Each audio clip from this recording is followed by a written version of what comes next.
एक गांव के पास एक बहुत बड़ा और सुंदर बगीचा था। पास ही एक झरना भी था। गांव के बहुत कम लोग वहां जाया करते थे।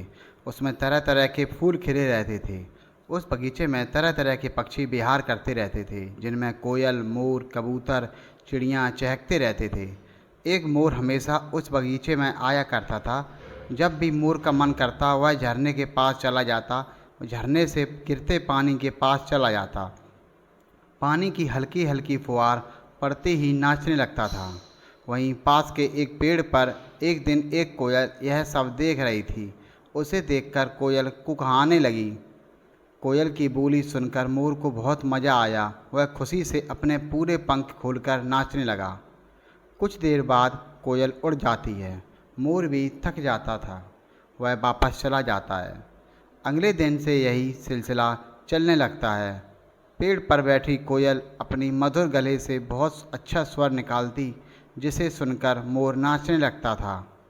दोनों को बहुत मज़ा आता था।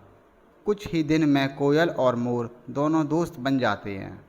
एक दिन मोर कोयल से पूछता है, कोयल बहन, तुम इतना अच्छी आवाज़ में कैसे कुकहा लेती हो? यह सुनकर कोयल बोलती है, मोर भाई, ये तो सब ऊपर वाले की देन है। उन्होंने मेरे गले में इतनी मिठास भर दी कि मैं जब भी बोलती हूँ मेरे कंठ से बहुत सुंदर बोली निकलती है। मोर को कोयल से जलन होने लगती है। वह सोचता है कि वह नाच तो अच्छा लेता है, अगर वह कोयल की तरह गाने भी लगे तो सब उसकी कितनी तारीफ़ करेंगे। काश कोयल का गला मुझे मिल जाए।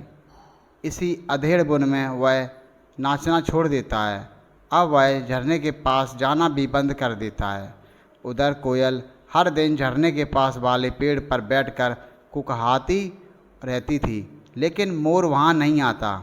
मोर का मन अब नाचने में नहीं लगता था। वह हर समय यही सोचता रहता कि कैसे कोयल की तरह गाने लगूं। कई बार कोशिश भी करता, लेकिन उसके गले से आवाज़ ही नहीं निकलती थी। कुछ दिन बाद कोयल भी उस पेड़ पर आना बंद कर देती है। मोर जब भी कोयल को देखता वह उससे बात नहीं करता था। उसे कोयल से नफ़रत हो जाती है। एक दिन मोर एक पेड़ की डाल पर बैठा था। तभी उसे कोयल की जैसी बोली सुनाई देती है। वह ध्यान से देखता है कि गांव की गलियों में एक आदमी बांसुरी बजाता हुआ जा रहा है। मोर यह देखकर बहुत खुश होता है। वह सोचता है, अरे वाह, यह तो कोयल से भी अच्छी आवाज़ निकाल रहा है। क्यों ना मैं इनसे एक बांसुरी ले लूं।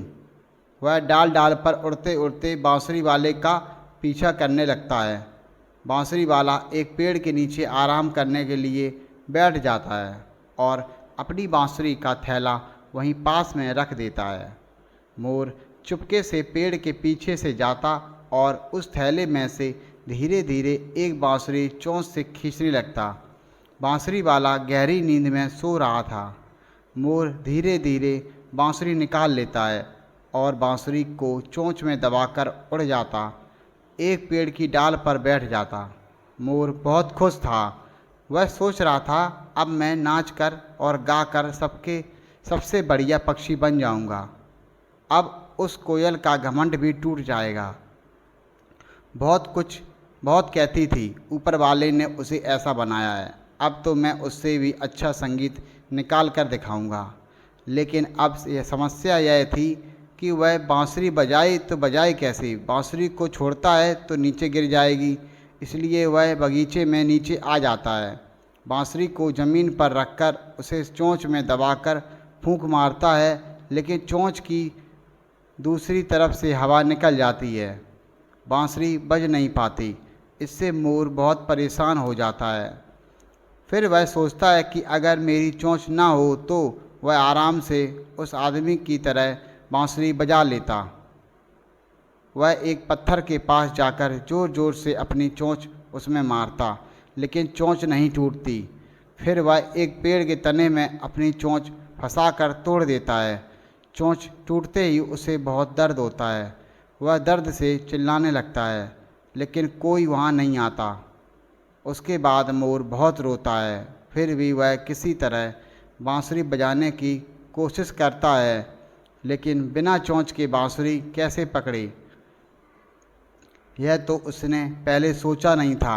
हार कर वह बांसुरी को फेंक देता है, लेकिन चोंच टूटने के कारण वह अब दाना भी नहीं चुग पा रहा था।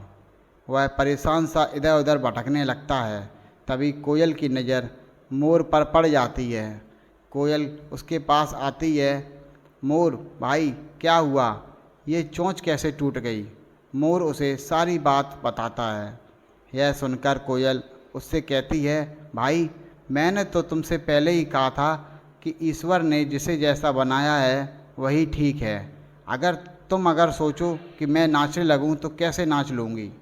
ईश्वर ने मुझे काला बनाया लेकिन आवाज़ बढ़िया दी। तुम्हें इतना सुंदर बनाया कि सब तुम्हें देखने को तरसते हैं। तुम्हारे जैसा रूप किसी पक्षी का नहीं है। मोर यह सुनकर रोने लगा। सही कह रही हो बहन, मैंने अपना नुकसान कर लिया। अब मैं दाना कैसे चुगूंगा? मैं तो मर जाऊंगा। कोयल बोली, भाई चिंता मत करो, जब तक तुम्हारी चोंच पहले जैसी ठीक नहीं हो जाती मैं तुम्हारे मुंह में दाना डाल दूंगी, लेकिन तुम्हें पहले की तरह नाचना पड़ेगा। यह सुनकर मोर बहुत खुश हुआ। दोनों पहले की तरह नाचने गाने लगे। इस कहानी से हमें ये शिक्षा मिलती है कि दूसरों से होड़ ना करके जो ईश्वर ने दिया है उसमें संतोष करें। आज की कहानी आपको कैसी लगी कमेंट्स में ज़रूर बताएं।